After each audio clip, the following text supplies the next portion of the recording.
we saw that this sector, largely speaking, construction infrastructure, has a predominant way of communicating, leading currently. And we thought, I wonder if they love it in this sector. This sector, oh man, they want to stay, they want to make it work. The challenge they're running up against is... What do you see as the future challenges of leading this space? The industry is crying out for. In construction, we build from plans, frameworks, methodologies that keep things predictable. But when it comes to leadership, predictability is failing us. Welcome to Building Doors. I'm Lauren Karan, and today we're throwing out the old framework for what makes a great leader in construction and rebuilding it for the real world we're living in. Authoritarian leadership is dying. Gen Z isn't listening to command and control. And middle management? It's cracking under pressure because we're promoting technical experts and expecting them to lead with zero support. My guest, Michael Furey, is here to talk straight about the shift that's already happening.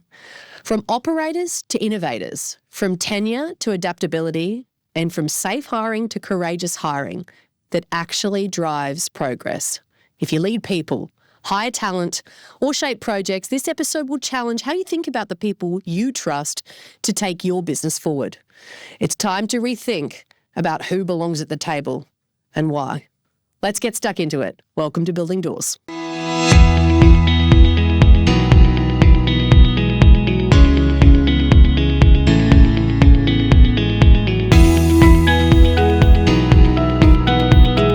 Welcome to the Building Doors podcast. We're going to get straight into it. So I've had the pleasure of coming along to your leadership programs, learning a little bit about your history and, of course, your lovely wife Felicity's history as a civil engineer, then going into building these programs. And you've moved through the management ranks yourself, seen the gaps, seen some of the issues, and then now you get the benefit of talking to the industry firsthand and seeing what's going on from these programs that you run. Talk me through, before we get stuck into talking about the topics, talk me through where it all kind of began for you, like this idea of running this type of business. Well, I think it came down to, first of all, just so good to be here. Thank you. And you do such a marvellous job. I've been listening to the episodes with Natasha, John and Dominic. And yeah, I just think it's very cool, especially on the Building Doors concept that you shouldn't wait for opportunity, but build it instead. Yeah. I think that kind of really resonates in terms of this the business too, because basically when I got my first leadership role, I was the only salesperson in a team. And I was made the sales manager, and I was awfully excited because I got a new title and it sounded great. But when I actually had to do the job, I had no idea what I was doing. And I would overcompensate by working exceptionally hard because I thought if I had a good work ethic, then I was less likely to get sacked. And I remember at the time, I was literally sleeping at work because I would be doing quotes and things like that till late at night.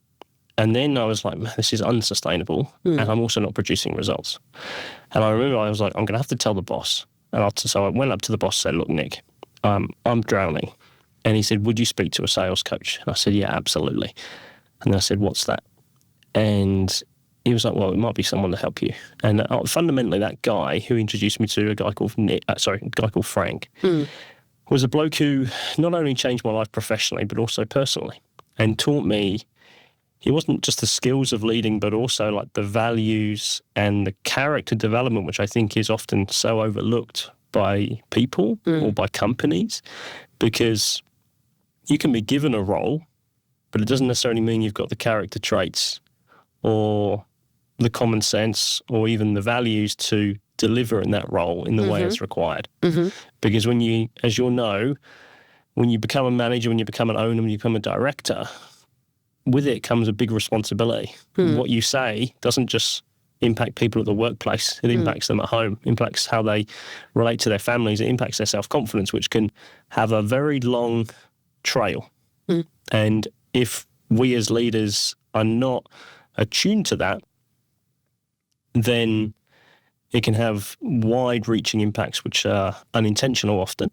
And so to the point around the business, like we saw that this sector, largely speaking, construction infrastructure, has a predominant way of communicating, leading currently. And we thought, I wonder if we worked with the emerging leaders whether that would make a genuine, tangible difference, to show them, arguably before they've developed bad habits or habits, let's just say, and go, I wonder if we could create change like that. Yeah. When you embarked on it versus where you are now, what impact did you want to make? And I suppose what have you seen through that journey? Yeah. I think the working assumption was that if we work down the bottom, the top must have figured out what leadership is, right? Yep. They must have really gone through the basics of it or really got to grips with it. And so what we started to do is we trained these emerging leaders, and we would bring arguably best-in-class training, not because we were best in class, but you just look around. Like leadership, there's 5 million publications on leadership globally. Yeah. More and more LinkedIn posts every day, YouTube up the wazoo. So it's not the lack of information. The question is, how do you actually embed that, and how do you get someone to adopt it or change behavior? And so we started working with these people, and then they would go back to their workplace and they would go, well, my boss doesn't do this. My boss isn't doing that. My director, my project director isn't doing that. My CEO just did this. And all of a sudden we were like, oh, hang on a second, maybe the top haven't figured it out. And I think what's very tricky in this sector, and what I think we're going to touch on, is that a lot of people, like take engineers as an example. Engineers are always turned to as typically the leader, rightly or wrongly, because they have often superior knowledge. They're often in decision-making positions. And just because you're technically good doesn't mean you're peoplely good. And that's a big oversight, which I think other industries are much more attuned to, or some, not all, but some really understand that you need to develop the people side of someone, not just the technical competence. And I think that's probably the biggest challenge. And I think it's compounded with the fact that the skill shortage means that you, as a business owner, you can't just sack people who don't culturally fit with your team anymore or culturally fit with your values because you still need to get the job done. Yeah. You still need a project director. You still need an operations manager. And they might not be a cultural fit, but the question is, who are we going to replace them with? And if the talent depth isn't there, then I think we have these kind of very persistent, and often people know there's an issue, but we can't fix it necessarily. And I think this is where the complexities of this whole challenge come from, really. So we know there's an issue, and one of the things that's blown my mind with you offer the 3-day programs. You have 40 people that work long hours showing up on their weekends to the program. What are they telling you about their companies and leadership development? Because they're all middle managers, right? Leaders in the room, investing their Saturday. Are they getting that support where they're at? What's going on? It's a great question. So for context, we do free training 1 days around the country. And I'd say the main thing we hear is that I don't really want to be like my boss. The question is, what do you do differently? Because that is role modeled well across the industry, largely speaking, very kind of command and control. You mentioned it in the introduction. And they often come and go, how do I be effective if I don't scream and shout at my team? And how do I do it if I don't kind of force or be quote unquote destructive? But I'd say, it's very challenging if you don't know what to do, because a lot of leadership is learned by osmosis currently. And I think that is fair in some capacity, because you can't never prepare someone fully for every situation. You as a business owner, right? Yeah. It would be impossible to train you fully. Yeah. But I think about leadership training, and we do, as almost like driving a car. So when you train someone to drive a car, you don't try and prepare them for every situation they're going to have, but you train to a level where they can become comfortable with highway driving. They can become comfortable reverse parking in a spot in a town. You become comfortable navigating a roundabout. You become comfortable when it's pouring with rain, you apply the brakes and go a bit slower. So there's different situations that you can genuinely prepare someone for. But I think when it comes to a leading perspective, we tend to not even do that basic. We just kind of say, you're the manager, good luck, and see you later. And it's a bit like handing out driver's licenses to people and then asking them, or kind of hoping they might do some sort of testing or lessons after. But usually they're so busy in the role that they don't have time to train. And so, the 3 days are incredible because these people are coming curious as to what else you could do differently, hungry for change, because I think they want to make it work. And I think that's what resounds me about this whole sector, my wife included. They love it in this sector. This sector, they want to stay. They want to make it work. The challenge they're running up against is it's tricky to stay here. It's tricky to make it work, and it's particularly tricky if you are wanting to have a family. And you mentioned in our recent interview for the book around, if you want to have a life outside of construction, it's very tricky. And I think what people underestimate about this sector, it's a lot more like a professional sport, construction, and a lifestyle than it is a job. Oh, tell me more about that. Well, if you think about it, think about any professional soccer person or any professional sports person. That sport consumes their life. They obsess about what they eat, what time they go to bed, what time their physio appointments, all of this stuff. It's literally 24/7. And at that level also, they're really thinking about what's next and the next competition which is coming up. And they're also dealing with conflict between, if it's rugby as an example, they're going into daily conflict and they're training intensively. I think we often sell roles in this sector as a job, where it's actually a lot more like a lifestyle. Because I speak to directors and they wake up at night worrying that they're going to get sued or their house taken away from them because they missed something, right? Or you speak to a junior leader who is working on a large infrastructure project and they have to take the public calls on the weekend. Or they're doing 24/7 shifts. So it's like, this isn't a job. This is a lifestyle. And actually, it's a lot more like a professional sport because it's super demanding. You don't have a day off largely. You got to turn up. It's 6 or 7, sometimes 7 days a week. And that's a lot more like professional sport. And the intensity which comes with that, the scrutiny which comes with that, and the demands to perform at such a heightened position is massive. But in professional sport, we all kind of understand that it's super intense and it's pretty hardcore to go and play on a paddock with 60,000 people screaming at you. 50% of them love you and 50% want you to die, basically. And so we prepare those people around them with teams, and they have psychologists and they have all these different people around them, nutritionists, people helping them with their navigate their money and their things like that. But here it's not like that. It's kind of treated like a job, but it's not. This is a lifestyle, and this is actually, I would say, if you contrast it in terms of the numbers, about 500,000 people are employed and follow the AFL. 1.3 million do construction. So I would claim that this is probably the biggest professional sport in the country. Okay, you've touched on something that I want to talk about because this morning, I'm fortunate that as well as getting to talk on podcasts, I get to talk to leaders every day, right? Like we're interviewing for roles, we're discussing roles, and of course, you get to know people at a deeper level. One of the discussions I had this morning, he shared with me that, when he first became a leader, the cost of the course was $8,000. So he put it to the company that he wanted to invest in this. He's like, geez, this is all-consuming. It's my life. He didn't have kids or anything like that at that stage. And the company at that stage said, well, we can't invest $8,000. We might give you $1,000 towards. And he paid for it out of his own pocket. And he is a great leader. He has done the work. He has listened to the podcast. He's self-led.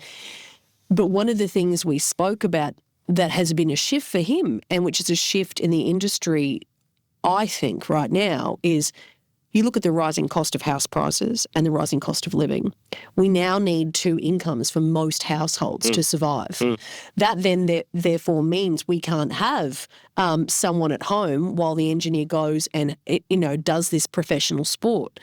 So more and more, that need to shift the way we consider with the way we work in the industry, how we look at things like diversity and getting more people in the industry because we've got a skill shortage, but how we get smarter about the way we deliver projects in such a way that people can have both, that people can have a family and they can have work. Because if I personally believe if we don't, it isn't sustainable with the growth that we've got coming forward. For sure. What do you see as the future challenges of leading this space? It's not even future, it's right now. Let's do it. Go right now. I'd say. So the industry is crying out for both junior and senior leaders. They're crying out for more balance, right? The question is the challenge is they're stuck in a sector which is kind of fighting that. I interviewed Alice Hannah recently. I'm not sure if you've met her yet, but John Davies actually talked about Capital Group in his podcast with you. Yeah. And I don't know if you know the story of Capital, but the founders of Capital Group, their dads were in the construction sector. Did not know that. And what's really cool is that they've set up this Capital Group now, and they saw the impact of their dads being away from home a lot. And they're damn set on doing something different. Mm-hmm. Thus, what you see at Capital is very, very different. And Alice was the HR manager. She helped Capital become the best place to work. And I think that's a construction firm winning the best place to work in the country. Okay, so hold on a second. So not just like being pretty good, but being the number one across the sector to be the best place to work in the country. Alice Hannah is an award-winning HR manager and a phenomenal character. And she talked about, before she got there, they'd implemented the idea that project managers were going to work 5 days rather than 6. But operationally, they have to work 6 because that's in the contract. And so what did they do? Well, they committed to giving their project managers 5 days, and then they temped the 6-day coverage. So the project managers, just no kidding, got 5 days. And then the 6th day was covered by a team, literally. And she talks about how even though they'd implemented it as a quote-unquote a policy, what it took was literally like the owners of the business saying to their project managers, why did we see a time card for so-and-so who did 7 days in a row? Why? And so it's not just the policy which makes the difference. It's not just culturally and everyone agreeing that it's that real hard, tough bit, accountability from the top, saying, no, this is where we're going. We are doing this, and it costs significant resources and money to do that. But I think this comes down to, how do we create change? Well, we just need very, very courageous people at this point. People bold enough to understand that we have spent 20, 30 years talking about changing. There's been incremental, and there's definitely pockets. But I think we are in a phenomenal situation. It's such an opportunity, I'd say, for executive leaders right now. You've got an opportunity to really create a company which is a magnet for people, if you want. And it's not radically different. Capital, I think, have already kind of been the bleeding edge in figuring it out. And they're very open. And if you speak to them about, their challenges and how it's been, and it hasn't been all plain sailing, quite the opposite. But you've now got a leading example of who's done it. So someone's gone first. That's the harder part usually. And what they found is that when they bring in like super high standards for their staff, they create a safe environment where they can get feedback. That then creates an environment where people want to work, and they actually deliver more profitable jobs because they're doing less and less rework because their processes are so robust. And so in terms of your question, what do we need to do? Well, we just kind of need to just do a bit more of that, actually, and be courageous, but also make a decision that we can't keep talking about doing the same thing. And I think it's that classic sign I saw on the lift recently, nobody said that somebody would do it and somebody thought that anybody could do it. Have you seen that? Kind of phrase, right? And it's kind of that scenario. Whereas actually, same thing with building doors. The whole idea is that if you build the doors, that's better than waiting for a door to show up. Yeah. Cool. It's the same thing here. You just need to start wherever you're at right now and start to find the pockets of change which are in the sector. There's quite a lot of them actually, and collaborate and go, we have to commit to this, and how do we do this? But I'd say Alice Hannah touches on this, a 5-day work week has to happen. Because if we can't do that, we're going to exclude parts of society who can't work the weekends. And so straight away, you've tapped out a whole bunch of the workforce which you can tap into, and that's such a shame.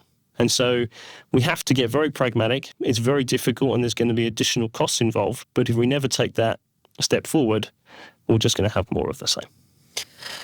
So I'm glad you mentioned that as well when you talked about additional costs involved and things like that. How do we, I mean, the margins are so tight, you know, like, and companies are going broke and things like that. So where does this start, like the change? Because I look at it as well and I go, there's got to be some onus from the government, the clients as well, to feed through and make sure that contractors are making a profit, make sure that there's something in there for them to do things like, you know, invest more in their people, look at sustainability and things like that and practices. And I've had guests that have spoken about that before. But my question to you is, you know, if companies have limited budget and things like that, which some of them say they do, what can they do? How do we get there when there's so many financial constraints on companies at the moment? I think there's two things. Well, first of all, I'm going to stay in my lane here. So John Davies, and if you listen to his podcast that he did with you, they've got solutions up the wazoo. Yes. I would say it's great stuff. I looked at it yesterday. It's solid in terms of what they're proposing. Yeah. I'm not a contractual guy. I would get much more pragmatic. What would a junior leader do right now? Yes. Well, first thing I was just don't wait for your company. Because if you think about when companies invest in your development, they mainly just want to help you perform in your current role. And so they're only going to ever evaluate your development in their ROI perspective, right? And when we pitch into companies, they always bang on, what's the ROI? Well, when I say back to companies, the typical thing is, well, what's the COI? What's the cost of inaction? Not the return on inaction. Return on investment. What's the cost of inaction? And that's the thing we massively overlook, right? I've sat in meetings on large infrastructure projects where they're going through what they thought the spend was going to be and what it actually turned out to be. In one meeting for 1 month of work, it's $1 million overrun. Okay, so you're saying that there's no money. Probably that's false, right? It's just really how we account for it and how we attribute what the mistakes were. So I don't really think this sector lacks from money, actually. And so if you're a junior leader, I would just say, look, do what your chap did this morning, is invest in yourself. Like, there is so much free online resources available. There's companies like ours doing free 1 days. And then hiring a coach. Like, I go back to the example of Frank. My boss paid for Frank to begin with. He paid for maybe like 5 sessions. And then my boss said, look, if you want to keep going, you're going to have to cover it. At the time, I was on $726 a week. It was $40,000 a year. And this guy cost $400 an hour. And I remember when he sent me his invoice, and I was like, how am I going to do this? And so I was like, I'm committed to my development. I'm just going to do it once a fortnight because that's all I can do. If I do it more regularly, I can't eat. So that's not really an option. So I was like, all right, once a fortnight, I committed to my development. And because I knew this guy could genuinely help me both perform in my role and help me as a better person. And I think if you see these things as investments, then actually I would go back to your point. You said this sector can't really afford for people to have two parents doing that kind of lifestyle. I think out of all sectors, this is almost the only sector where you can actually almost get one parent to be the sole provider, especially if you can go up the chain. Yeah, up the chain. Yeah. And so actually the ROI is quite significant, like I think your chap is finding out in terms of it. If you can work out how to lead differently and lead better, the doors are open. In fact, the companies are like, where are these new leaders? Right? True. You said yourself when we sat down, like project directors are one of the toughest roles to fill, largely because currently project directors is this like massive job. It's like a Premier League soccer player. You know, you never turn off. You're always like on. And that to a lot of junior people is, you know, not that appetizing. And that's fair, but also the industry is changing. I think women coming into the workplace has been terrific for construction. And you see that if you look at the data. Women coming in boost the opportunity for parents to take time out with their kids. And that's a win for both men and women. Mm-hmm. And I know you've found this. Men want to spend more time with their kids. Absolutely. Right? Yeah. And I think that's what's really wonderful. I was on a bike ride the other day and I came to the top of a hill. I was a bit puffed out, pulled over, and I just happened to overhear a conversation with 3 guys on their mountain bikes. And he was like, yeah, I'm just going to give up this job because I want to spend more time with my kids. And it was really heartwarming that they were talking about that they want to see their kids more and that they were taking different jobs because they wanted to spend more time. Yeah. I don't know if you're seeing the same thing. It is a massive movement that I'm seeing that I don't know if people are talking about. I am seeing dads want to be involved in their life. And I've been in this sector for a long time. It makes me feel old when I say it, so let's just not say it. But a long time. And I've seen a shift. Yeah. I have seen a shift of late where dads are saying to me, I don't want that job because I don't want to be away.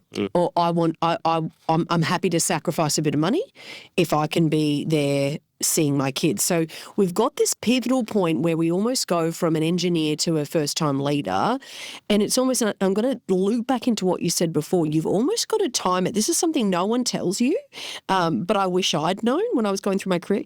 You've almost got to time and get that progression and that knowledge base built before you have a family so that you've built up the rungs on the board, the credibility, the leadership capability to then be more selective after you have a family. I wish somebody had told me that because I worked my arse off when I was in my 20s. I did, and I worked and I took risks and I wasn't shy of hard work.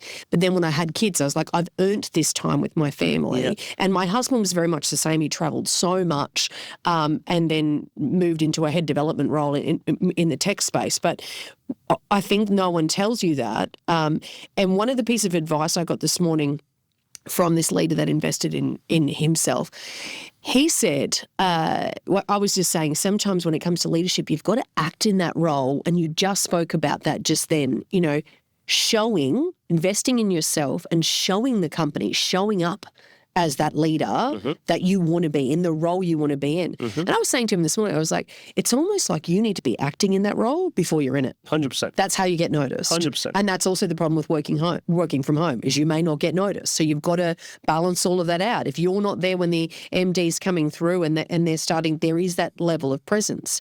But the second thing is, one of the things he said to me, it stuck with me and it's so true.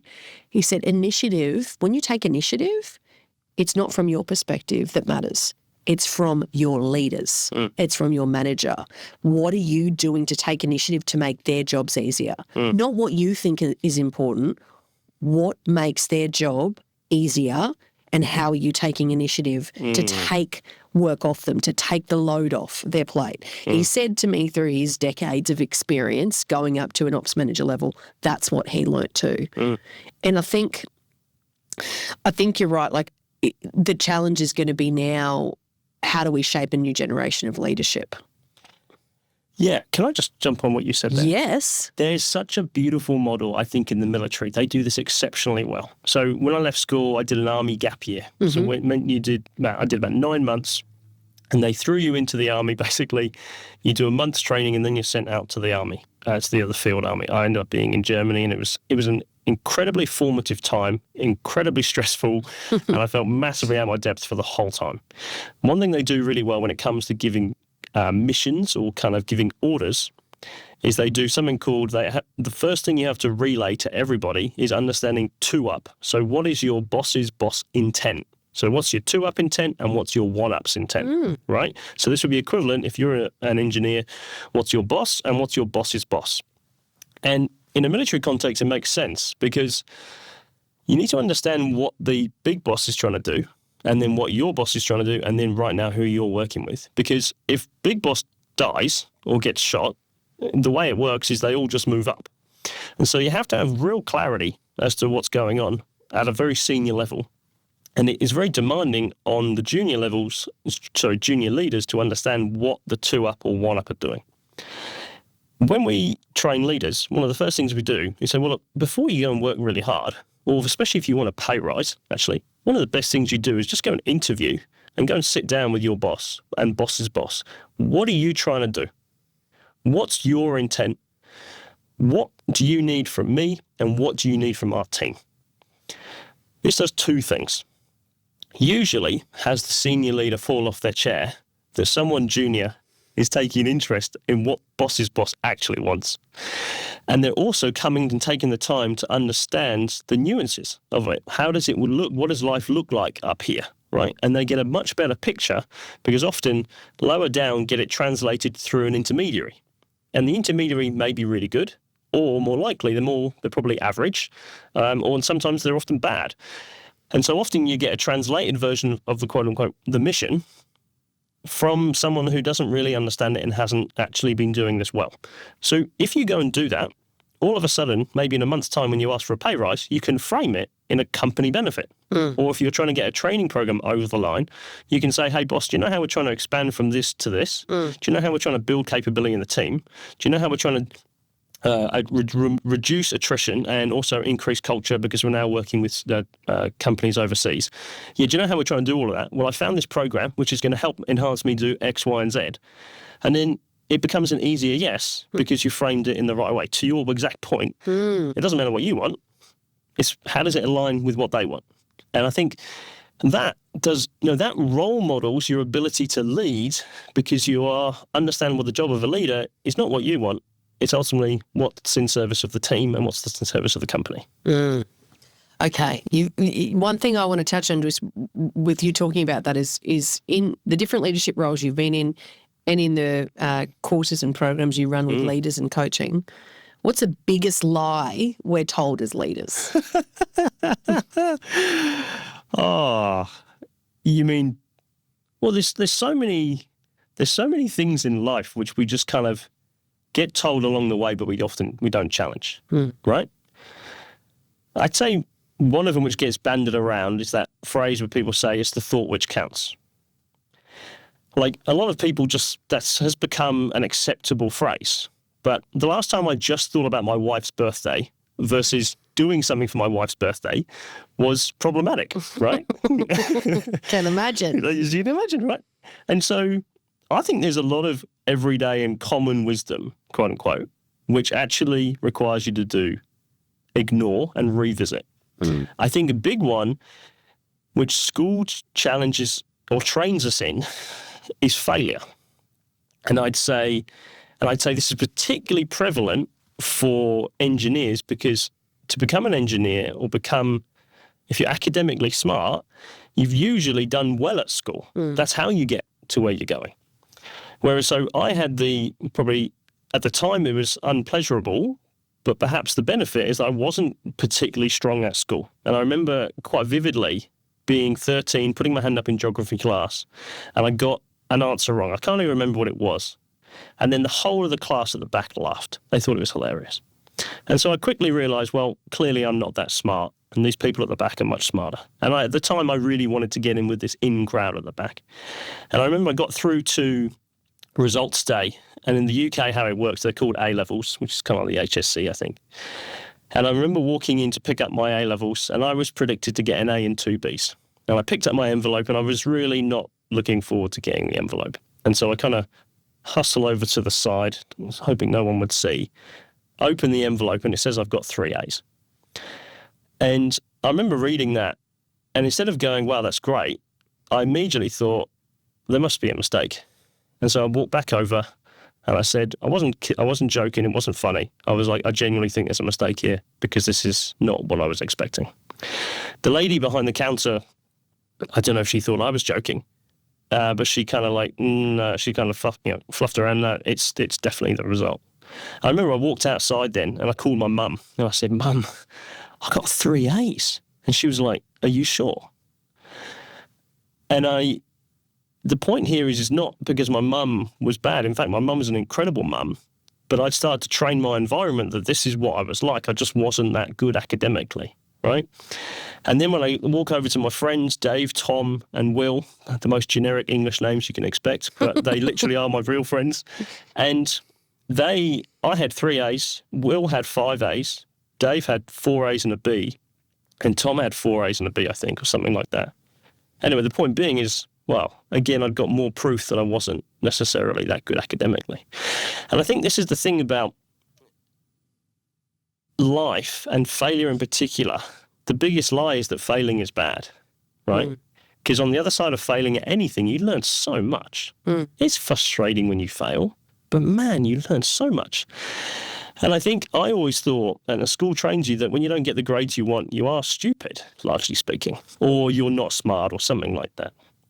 And I think as leaders, if you have a negative association with failure, or you can't see the other benefit, that actually you need to fail more to learn more, then you end up trying to be in a situation where you're trying to avoid it. And one of my favourite interviews from the book was a lady called Jen Frenham, which is the CEO of the Change Institute in Australia. And she talked about one of the most successful traits for any leader, especially when they're leading through change, is self-love and self-compassion. And that ability to acknowledge to yourself that it's okay, that you're failing, that it's unnerving. And this AI world, I think, is a classic example. Like AI is, we see every day, it's going to replace you, it's going to do all this stuff, it's changing everything. Like fear, largely speaking. And it's like, what are you going to do? And I think if we're not careful, then we need to help people. And the biggest lie is that failure is bad, and then it's that change is bad. And then also, if you feel that uncomfortable, then that's problematic. Does that make sense? Yeah, it does. And one of the things I reflected on as you were speaking about your journey as well is the stories we tell ourselves.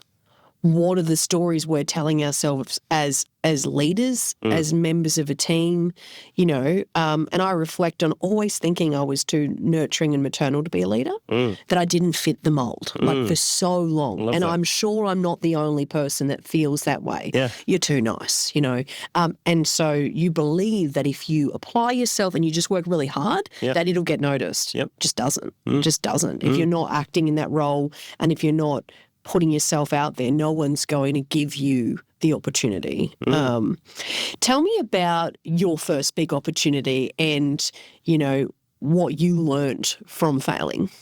Oh, crikey. I'd say first leadership role. Actually, can I just go back one step and say, the thing with the school thing, right? And I think this is the bit which I'd encourage executives to help their junior members think about, especially if they're transitioning into leadership, is that you need to revisit beliefs you have. So I revisited with ChatGPT, actually. I was like, tell me, in 2007, how many people left school with 3 A's? And it helped me understand that if you left school with 3 A's, you're in the top 6% of the country. And I was like, hang on a second, top 6%? Wow. And then I said, if you get 4 A's or 5 A's, what percentage of the country you're in? They were like, my friends, Tom, Dave, and Will, are in the top 1%, if not top 0.5% of the country. So they're effectively geniuses, right? And I think this is the thing that engineers, people in this sector are very logical. It's a very powerful skill set. Because if you can go and revisit things like when you were 16 and you dropped the ball or you didn't get picked for the sport team, cool. Does it really mean you're a total loser? And if we can revisit things logically, it can actually free you up because you actually go, at the time I made the right decision. At the time, obviously, I was 13. I wanted to be accepted by everyone and I thought, quote unquote, I was dumb. But actually, upon all evidence now, looking at it with freshly in new eyes, that wasn't true. And I'm definitely not stupid. Am I a genius? No. At the same time, it certainly doesn't mean I can't progress, so to your point, right, in terms of I'm too soft. There would have been a point where, well, what was the word you used? It wasn't soft. Too nice. Too nice, great. So at some point, maybe someone told you or you got the impression that you were too nice, right? And that may be true, and it also may be not true, and actually maybe there's a mix. And maybe there's time to be not nice, and times actually where nice is going to be a huge benefit, right? Like, I'm a big crier, personally, and I find crying sometimes is really helpful. Like, if you can cry and are very emotional, it means, I can pick up on people, I think people would call me an empath, right? Equally, if you cry all the time, that can be problematic. Right? Felicity's like, oh my God, Michael, stop crying. Yeah, I'm in a movie, I'm like, oh God, it's so emotional. It's, so I guess it's with anything, right? Yeah. There's every strength is often a massive weakness at the same time, and every weakness is often a massive strength. And this is where I think helping people, so this is the last point here, in terms of to navigate leaders, what leaders do is they run teams. That's what they do. But if you ask most people, I was sat with a senior builder, he runs a building firm yesterday, and I said, what do you know about running a high-performance team? He said, absolutely nothing. To his huge credit, right? And that's the most honest answer for most people.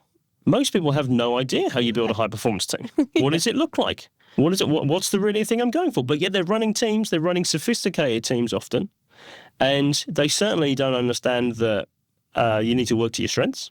You know, you need to find. I think there's a great leader, Dr. Colette Burke, who runs. She's the CEO of the Marinus Link connection, which is the connection going between Victoria and Tasmania for the new electricity lines there. And she talked about one of the things she prioritizes is she asks a team, where are you exceptional? Where are you exceptional? Where do you absolutely thrive?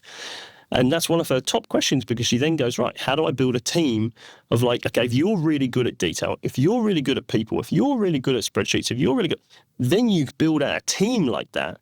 And then you say, look, you just focus over there. You do more of what you're exceptional at. Because I would imagine, Lauren, you're an unbelievable networker from my perspective. Thank you. And I would put you like way up there towards a 10 on networking. I'm not sure where you'd evaluate yourself on that. But imagine if we had a team and you go and do the networking, I go and do this bit over here, someone else does this bit, and you just get to do more of you more.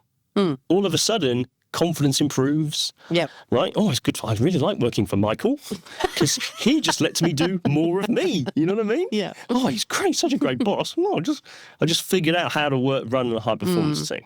Yeah. So you asked about what did I learn from failing? So I think this right back at the first management role I got demoted. Like everyone loves talking about getting promoted. I got demoted, right? And the biggest thing in that was, well, first of all, it wasn't fatal, right? And actually there is a time and a place. Like when you step into leadership roles, if you don't know what you're doing or what you're stepping into, you're probably going to get it wrong, first and foremost. And I think this is like with anything, is like the idea of setting up a podcast, right? A lot of people are kind of curious about setting up a podcast and they do it. And then there's a bit more to it. And then you've got to book the studio. Then you've got the editor and you've got these lovely people behind the camera, all this stuff. Far out. And then you've got to post it on LinkedIn, and then you've got to do all this stuff, and you've got to transcribe, and then you've got to do this, and then you've got to also send the questions to the guest ahead of time, which you did. Fantastic. Thank you very much. More than I do. Like, you do all this stuff, and all of a sudden it's like, oh, there's a bit more to this podcast thing. Right? Yeah. And leadership's like that. There's a bit more to this leadership thing than people realize. And it often just looks easy. And that's a critical thing. And so when I got demoted, it gave me some healthy respect for what this leadership thing is. And inarguably, it was the best thing to do, because the next thing I did was ask for help. And it is hard to ask for help. You know, we're told that we should be independent and strong, and asking for help means you're weak or something. I don't know. That's what I certainly picked up along the way. And I think if you can ask for help, I think it's a massive hack these days. And again, this comes down to running a team and thinking about you as almost like a project, is that if you can bring people into your team to support your leadership, to help you figure out the bits which you just aren't very good at, or, you know, bringing in a coach as an example, that's what we spend most of our time doing these days, is that it's such a hack. You don't have to have lived my life. You don't have to have done this experience. You know, same thing with using a recruiter. You don't have to understand the marketplace. You just say, hey, cool, Lauren, hey, what do you reckon about this? We need this. What would be the best way to do it? You know what I mean? Like all of a sudden, you don't have to be this expert all the time. And it's quite relieving, I think. It is for me anyway. It's like, you can kind of breathe out. When you hire also the people that have the skills that you may not have too. Right. Yeah. And that's the challenge, I think, because for so long, you know, you sometimes go, well, I just need to be everything. Yeah. You know, I need to figure out, especially when you found a business. I don't know if you went through this journey where it's like, I have this business coach is like, you have to love the numbers. You must love the numbers. You need to be in this spreadsheet. I want you to know your numbers. And the more I did it, the more I'm like, I'm going to hire someone to help me with the numbers, and I'm going to hire an ops manager that loves the numbers, because I love networking. Yeah. I love people. I love recruitment, that stuff. You would have natural affinity to, I feel like you're a very, exceptional public speaker. I feel like you, and whether that's something you realise, I think you're very good at presenting and connecting with your audience and engaging them in the programs that you do. I don't know how much, I can only guess, like with Felicity, I don't know how much you love numbers or where your other strengths are, but I'm sure that there are certain things that you gravitate towards and certain things that you both utilise. One really funny story was I'm in a workshop with a bunch of directors of this firm, and I'm talking about the power of strengths. And if we can find out the strengths and focus on your strengths, and then they look up to the board and I can see two of them talking to each other. And I was like, have you noticed something? And they're like, yeah, you've spelt strengths wrong, ironically.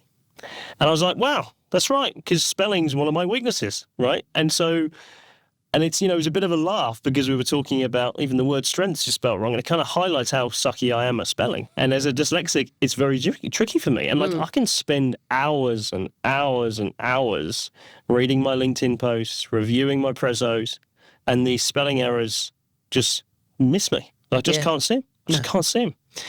And then, really infuriatingly, someone can just read a document for like 5 seconds and they've spotted 15 spelling mistakes. And I just go far out. And that, at one level, frustrates me.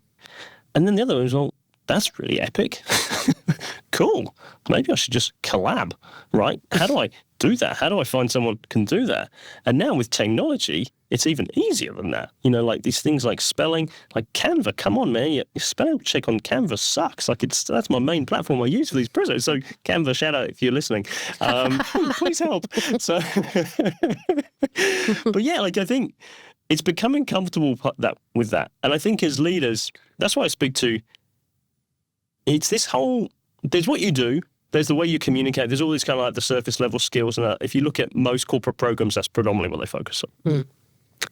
And then there's the emotional part. Then there's the confidence part. Then there's the how do you feel about yourself part. And do you feel comfortable enough to be stood in front of a group of directors talking about strengths and your weakness is right on the board and two of them pick it up? How are you going to respond to that? Are you going to, oh God, they've noticed? Or are you going to be, absolutely, I suck. And that's why we should work to our strengths. And if you double down on that, and how do you handle that emotionally? Because I think when you go into one of your pre-questions is around the middle management, like not handling pressure. And I think largely speaking, people don't handle pressure because their foundations are very weak. And what I mean by that is school trains you that if you don't get a good grade, you're an idiot. And so actually the stories we tell ourselves and the things we've built ourselves on are actually pretty unstable. And unless you go and do the deep work to have a look at what are these beliefs, what are these stories, sometimes they're really hidden from view, right? Maybe you've had a really traumatic experience, or maybe you just didn't even realize that you think you're no good at X, Y, Z.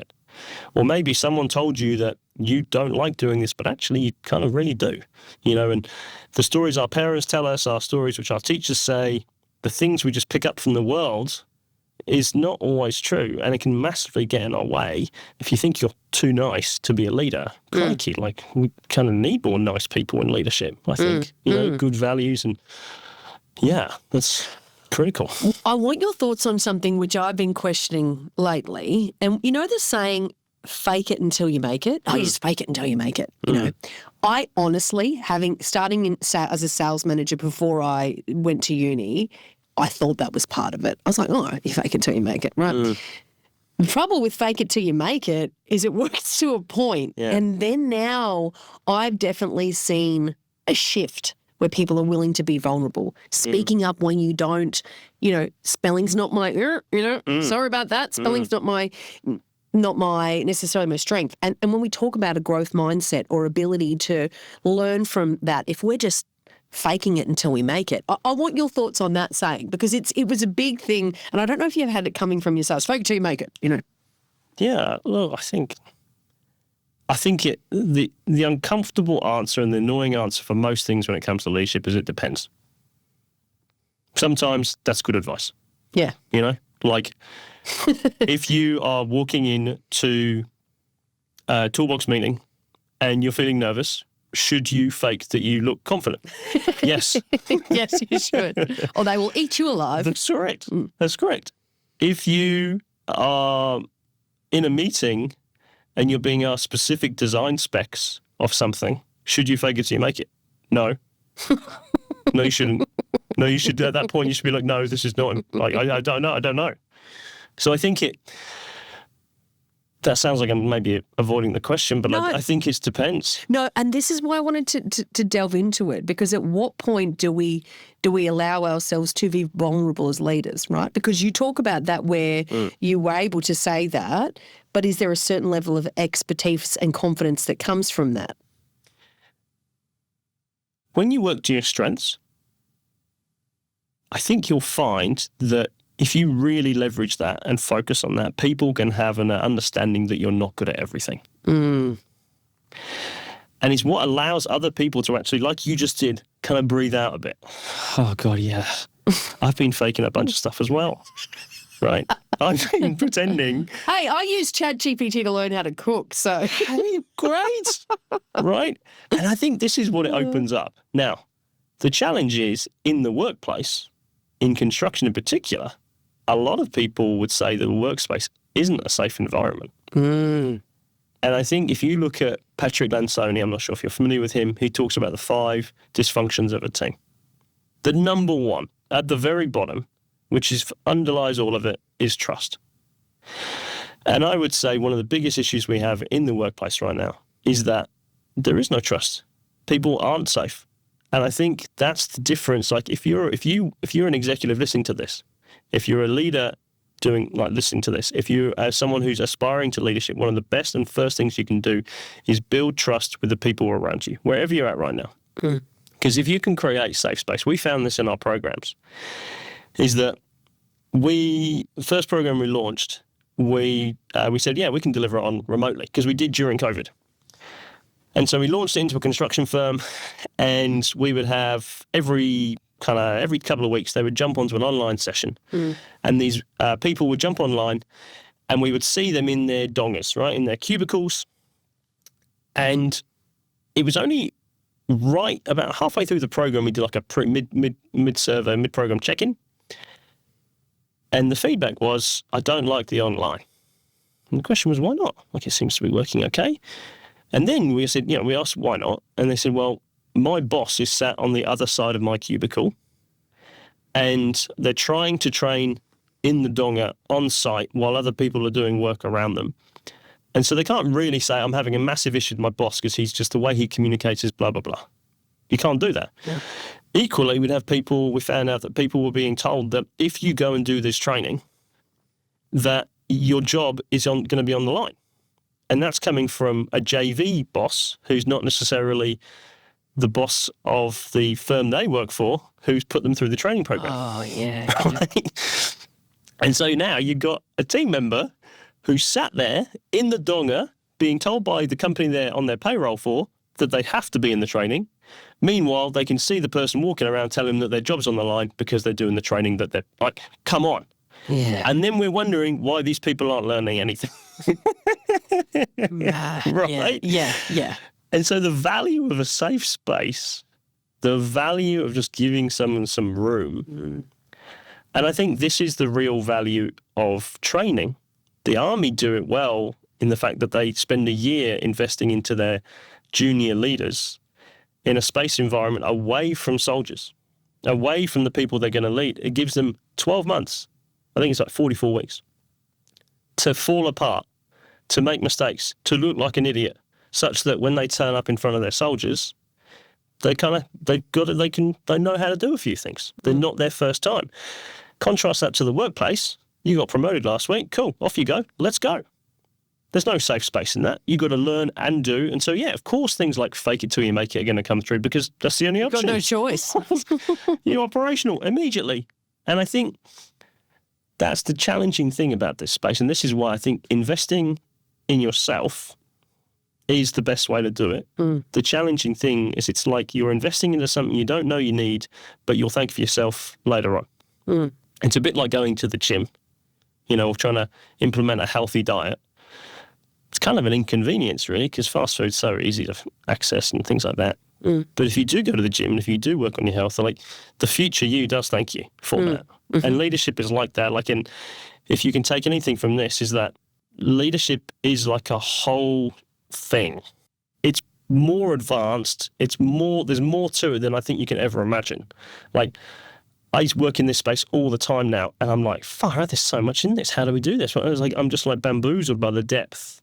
And I think as a junior leader, you massively underestimate what's involved. It looks easy. I see my boss, he just stood up and did blah, blah, blah. Yeah, I could do that. I could probably do it better than he could, right?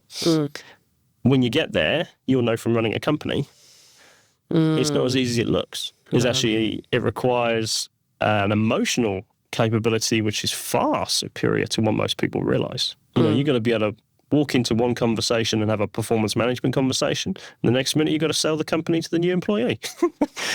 And then the next minute, you've got to, navigate a customer interaction and ask for payment and be tough. And then next time, you've got to be understanding because your staff members told you had, something happened over the weekend. Like, it requires superhumanness in many ways. Yeah. It's so true. So one of the questions I always ask, because it's such a big part of your life and career right now, but what is the legacy you want to see for your work in this space? So my legacy is extending the legacy of that guy, Frank.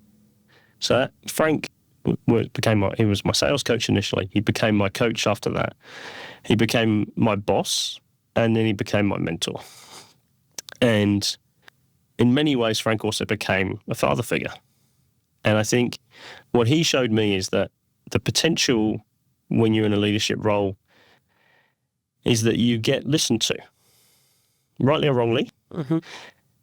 And the opportunity of that is massive, and the responsibility of that is massive. And if you really lean into that as an opportunity, wow, you're going to have an extraordinary impact on people. And so legacy-wise, I would love to be able to be someone who can have a conversation like Frank. Sometimes he would kick me up the ass. Sometimes he would give me a big cuddle, right? And sometimes I needed a kick up the ass, but he would give me a cuddle, and sometimes I needed a cuddle and he gave me a kick up the ass. And he didn't always get it right. But man, I was so grateful for that. And I think it takes courage to have conversations which are tricky. It takes courage to have conversations which people don't like sometimes. It takes courage to go above and beyond for your team and to give when there's no necessarily right that you're going to get anything back. But I think that's how we build our business. We could go make lots more money if we just worked with executives. Right? Yeah. I think. And I think and that's great. And we're just certainly doing some more of that. But I think the junior leaders is where they actually need more. They get overlooked. And I think it is really tricky. I have a lot of compassion for executives in companies because there's so many junior leaders. And the budget can only go so far. And you can't necessarily drop $10,000 or $8,000, whatever that guy spent. And that's tricky. But I think the legacy for us is really about, how do we be the types of people for someone else where it inspires them to really go be awesome, do something, speak to them. I speak to that in a depth. And I say that's what these 40 people who come on these free one day is they want to be more. They want more. And I think a lot of people want more. Yeah. They really want more, and they want someone to believe in them because they actually don't believe in themselves because they've been trained to school that they're not worth believing in. And I think being someone who believes in others, I think is like a massive responsibility, and I would love that to be a legacy part. That's great. What a great one. I think that's a really honourable way of, I guess, linking as well with when you want more, understanding what your bigger purpose is. And I think you really have a firm understanding, and that helps you. We were talking about this before. That helps you ride the challenges in income, cash flow. Let's be honest, like the challenges of running a business where it's the market is, it can be volatile. But at least if you know where it's all leading to and where it all comes from, it makes it so much easier. And this is the opportunity, I would say, for if you have a leadership role, whatever your role is right now, if you have a leadership role, you've got a team which will listen to you. Great. Are you maximizing that opportunity? Are you just focusing on work? Are you just dishing out work tasks? Or could you be the type of boss they never forget? Could you be the type of person who goes above and beyond, really gets interested in what their dreams are, what they're trying to achieve?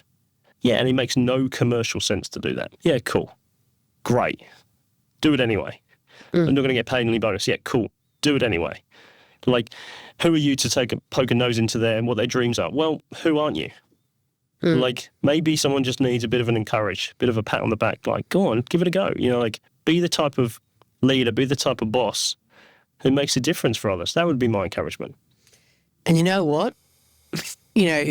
Cash or money may fill the bank account, but that stuff fills the soul, right? That is the stuff, those quiet conversations where someone said, you have shaped me as a leader. You've made me better. I'm so grateful. They will say that, and you have an opportunity, because at the end of the day, let's cut everything out, everything around, the industry, the job we do. We're on this earth for a finite time. What do we want our impact to be with the people that we interact with? Like, do we want to leave it better? Yeah. So, rocket round. I'm prepared for this. Some people look petrified when I say it, but you didn't look petrified, which is great. So there's just a few questions. We get to a fun hack to learn more about you. Coffee or wine? Oh, you asked beer or wine on the last one. No, I'm mixing it up. Coffee or wine? Coffee every time. I don't drink, so a coffee. Coffee or wine, cats or dogs? Dogs. Poor cats. Favourite holiday destination? Ooh, I'd say French Alps. Yeah, awesome. And a podcast that you listen to? Diary of a CEO. Yep, I love that podcast too. Very, very good. And Dan Abrahams. If you're into sports psychology or high performance, he's the top, arguably the best sports psychologist on the planet, and he has a phenomenal podcast. Okay, excellent. And what makes you feel like you're home? Kids. Yeah, little ones. Yeah. Yeah, it's wonderful. What's your favourite thing that they do to make when you get home? So I've got a 2 and a 5-year-old, and currently they love calling me chicken. Like, how do they do that? And they're just like, chicken, you're a chicken, you're a poopy chicken. And I'm like, But I really I love that, what I love about little ones is they're so open. They live life they're transparent. And I think all of us are little kids just in bigger bodies, largely speaking, and little kids are just more open about how they feel. Because when I talk to adults, they're as much angry or frustrated or upset as a little child. So forevermore, you're going to be on my phone as chicken now. Chicken? Like you've done that. Now tell us a bit about your book as well. I want listeners to learn more around you are writing this book. I finished it, actually. Okay. And when does it launch? Tell me everything about it. Great. Well, it's just some context here briefly. So we certainly, I'm not an engineer. My wife is an engineer, and I was only smart enough to marry an engineer, not actually become one. And we at the beginning of this year, we had a couple of clients who just turned around and said, we can't go ahead with these orders. And we were like, oh my God, what's going on? And this all stemmed from a bunch of restructuring going on, delays on contracts, all this stuff. And so we were like, wow, what are we going to do with this time? And we thought, well, I wonder what's the future we're creating these leaders for, right? What is actually going to happen? So we just interviewed 21 different leaders from across the sector. So from top CEOs down to board members, down to more kind of junior leaders as well, to understand what's their perspective on what's happening. We've had the fortune of talking to people like Rick McLean's, he's the CTO of Microsoft for Enterprise, and you're talking about technology, and they give some incredible examples about it's not technology which is holding the sector back, it's very much the people part. And so it kind of, for many, as we were going through the interviews, we were like, I wonder if we should publish this, and just make it available, because it can be very tricky and time intensive to go and network with 21 different people, sit down with them for an hour and ask what the hell do they think of what's going to happen. And so that's what the book's about. It's called Shifting Foundations. If you go onto the We Aspire website, just Google We Aspire, and you'll be able to find the link there to download the book, or we will send you a copy free of charge. And so, it's just a chance if you want to hear It's a free book. Yeah. Wow. Yeah. You guys just do so much free stuff. Yeah, it's problematic. I think it's going to pay for dinner, chicken. Just kidding. Poopy. So yeah, it's a chance to we think the more people who understand the future we're building for, it makes sense and easier to justify the decisions we make today. Yeah. And, we've had some incredible people like Nathan Kirchner. I'm not sure if you've come across him. No. But he's the founder of a company called Prescient. It's an AI technology firm who works and specializes in construction. He had some family members who had on-site accidents. And so he's massive on safety. And he talked about, his experience as a technologist going into construction. And, one story which really stands out is he talked to a project director. And he said, he was in his office, and he said, what's that pile of paper over there? And he said, oh, well, it's to do with the trucks. Because what happens is when the truck turns up on site, someone writes down on the form and says, oh, the truck's here because it's got this thing, here's the number plate, and here's the name of the driver. They then pass that form to somebody else. That second person didn't like the handwriting of the first person, so he rewrote the form. Then that form got passed to someone who put it into the computer. But then the next person in the process didn't like it in the computer, so they would rewrite it onto a form. And then that form would then get passed to a fifth person who would then put it back into the computer.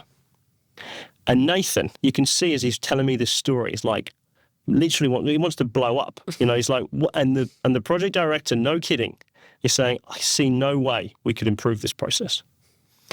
And, Nathan kind of, for me, contrasts or shows the picture about there's a lot of strengths in construction. There's a lot of incredible expertise, intelligence. But asking a goldfish to climb a ladder is a really silly idea. And I think we're trying to do that more broadly as a sector.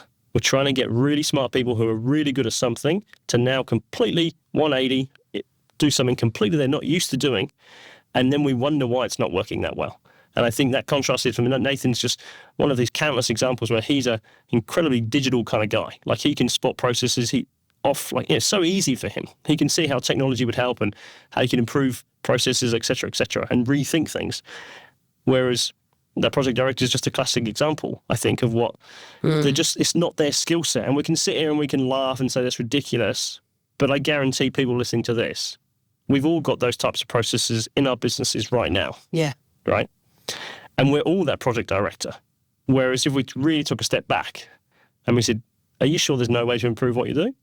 That we would all be, oh yeah, you're right. Okay. And I think that's the opportunity I think we have at the moment and I hope the book kind of speaks to, is that if you can have the courage to really hire someone who's different with a different skill set, I think this sector would really start, there's so much potential and we all know it's got potential.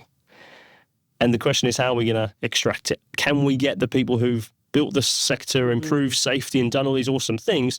Are they really the types of people who are going to innovate it? Because if you look at automated cars as an example, it wasn't Mercedes-Benz, it wasn't BMW, it wasn't Honda who came in with the electric car. Even though they could, they wasn't. It was some outsider who came in and really started to challenge and innovate and push it. And Waymo, as an example, where they're kind of the self-driving capability, they're not from the car sector. They're technologists who have then come into the car sector and are now going to open up robotic taxis, right? And so I think expecting our industry to innovate and change itself is naive, actually. And actually, as if you're leading a company towards a different future, where there's now got the technology and robotics and all this potential, you can't necessarily expect your mid-level engineer to suddenly turn on a dime, to think completely differently, to embrace risk, to rip up processes. It's just unlikely. Yeah. Not to say you can't do it, it's just unlikely. What an interesting time. It's going to be really interesting. And I thank you so much for coming on the podcast and really, unpacking so many of the issues people are facing and exploring, actionable takeaways that people can, think about as they go back into their leadership roles. So if people want to connect with you and learn more, how can they do that? LinkedIn's the best place to do it, I think. Yep. I comment on a bunch of your stuff, so I'm sure they'll find you. I'm sure they'll find me. And as always, please like, share, subscribe, rate, review, you know the drill. But the other thing is, and then I've heard a lot of lately, is if you are listening to this and you know that you've got somebody that would benefit from it, please share with them the episode. And one of the things, the guests do love to hear from you what you took out of it, because a lot of the guests, they're coming on here to contribute to the sector. So please don't hesitate to reach out to Michael as well. And yeah, thanks for coming on as a guest. No, my pleasure. Thanks so much for doing this. I think it's a super valuable resource in terms of it's like the book, but a digital version. So good on you. Thanks, Michael. If this episode gave you new insights, don't let them go to waste. Take action. Apply them. And if you want more insider strategies from the best in construction and infrastructure, make sure to subscribe. Share this with someone who needs to hear it. And remember, the leaders who open the most doors aren't waiting for opportunities, they're building them.